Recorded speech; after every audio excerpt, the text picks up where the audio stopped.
tout un matin. Ce matin, j'arrivais pas... C'était pas clair. Le deuxième sujet auquel... la deuxième chose que je voulais créer dans ma méditation, parce que il y a toujours 2 items dans la méditation que je faisais sur...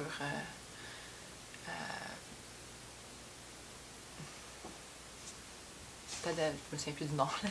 La dernière méditation que je faisais de Joe Dispenza qui vient du livre Becoming Supernatural.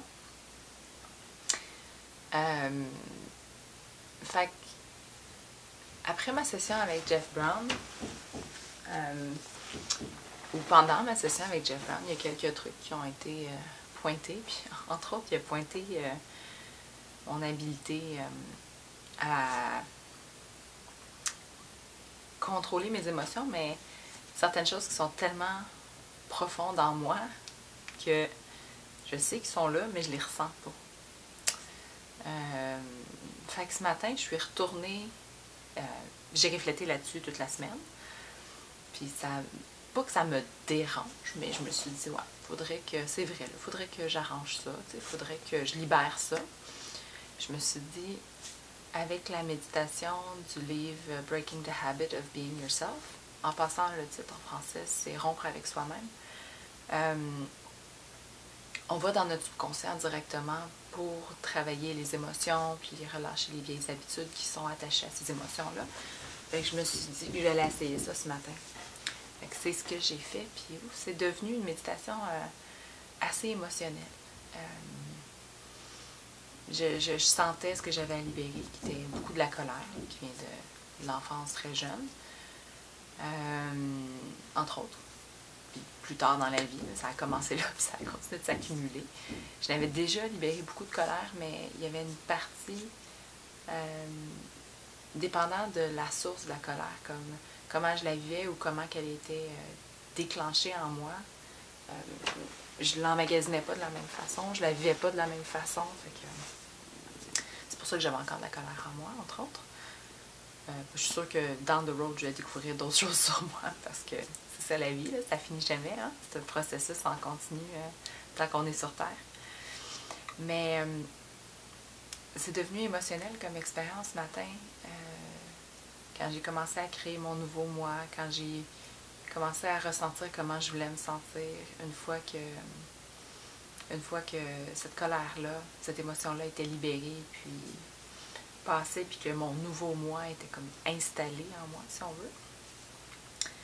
Puis au moment où on prend comme toute cette émotion-là, puis on la remet dans les mains de l'univers pour se faire transformer, il y a des larmes qui ont commencé à couler sur mes joues, mais en même temps, c'était pas de la tristesse, c'était juste tellement beau comme le feeling, ça m'a émue.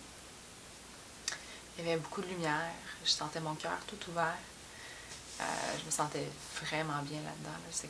Je pense que mon être était vraiment prêt à relâcher ça. Puis mes larmes étaient comme très peaceful. Je n'étais pas en train de pleurer. C'était juste des larmes qui coulaient. Ça a fait du bien.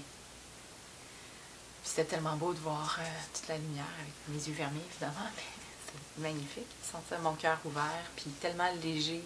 C'est un sentiment que j'ai pas eu souvent dans ma vie, puis je me sens tellement bien là-dedans.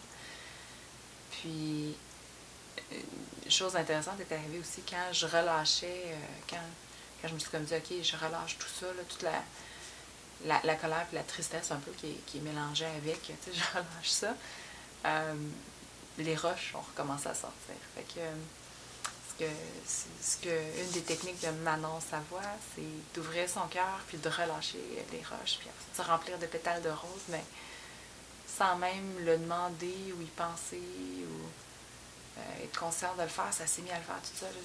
En plus de voir la lumière, je sentais des roches sortir de mon cœur. Puis après, je me suis sentie me remplir de pétales de rose, comme je fais avec elle quand je suis en session, one-on-one. Ben même dans ses ateliers, elle nous le fait faire aussi. Fait que finalement, à chaque fois que je suis avec elle, que je libère quelque chose. Fait que c'est beau de voir que en moi, j'ai toute cette aide-là, puis je me permets d'y accéder puis de le pratiquer, de le mettre en application. Fait que c'est un gros matin, mais je me sens bien en ce moment. Je me sens calme, je me sens de bonne humeur, je me sens un peu fragile. C'est peut-être bien que ce soit une tempête de neige dehors puis que je ne verrai pas trop de monde aujourd'hui parce que je pense que de parler aux gens, je pourrais être un peu sensible, mais je pense que c'est normal. Là, quand on libère, on est tout le temps un peu plus sensible. On devient un peu plus vulnérable à nos propres émotions puis à ce qu'on ressent à l'extérieur de nous. Aujourd'hui, c'est aussi un jour spécial. C'est mon jour 75 de méditation. J'ai fait le 3/4 de mon défi accompli ce matin. Puis je suis tellement fière de moi.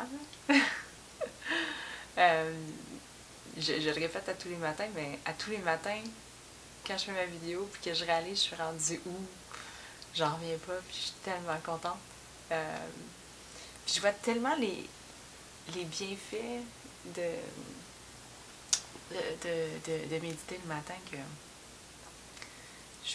je suis convaincue que je vais continuer au-delà des 100 jours. C'est une pratique, je vois son importance, je sens son importance, je vois sa puissance dans ma vie, puis tout ce que ça change, puis tout ce que ça m'amène. Fait que, je sais pas si je vais continuer les vidéos, mais les méditations, je vais définitivement les continuer.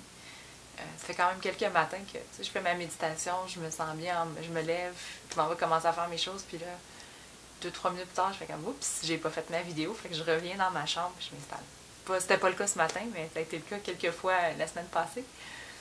Puis là, avec le fait que je commence à travailler mardi, il va vraiment falloir que je m'assure que je fasse ma vidéo parce que sinon, ça va attendre à beaucoup plus tard dans la journée, probablement même quand je reviens le soir du travail, donc ça sera plus ou moins pertinent. Fait que c'est mon expérience en ce beau dimanche matin, jour 75 de mon défi. Je suis très fière de ce que j'ai accompli à date. Puis, ça en fait 75 jours en ligne sans briser la chaîne. J'ai lu un livre l'année passée qui disait que pour changer une habitude, ça prenait en moyenne 66 jours. Bien là, je suis bien au-delà des 66 jours. Puis, je suis pas mal sûre que je vais garder ma belle habitude de faire ma méditation. C'est ça.